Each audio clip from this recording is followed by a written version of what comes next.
Diego e Daniel sono un doppio miracolo. Questi gemellini, quando sono nati il 23 settembre 2021, dopo 30 settimane di gestazione anziché 40, pesavano poco meno di 2 kg. Sono venuti alla luce esattamente un anno dopo che la loro mamma, Laura, 33enne di Fontaniva, aveva perso un primo figlio. Nemmeno la seconda gravidanza è stata facile, considerata fin da subito a rischio e per di più segnata dal Covid che mamma Laura scopre di avere nei primi mesi di gestazione.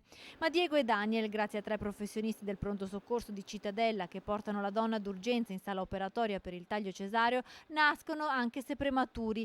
L'incubatrice e le cure del nido della pediatria dell'ospedale di Cittadella e ora dopo un mese sono tornati a casa con mamma e papà. La storia di Diego e Daniel è solo una delle tante a lieto fine da raccontare in vista della giornata dedicata alla prematurità.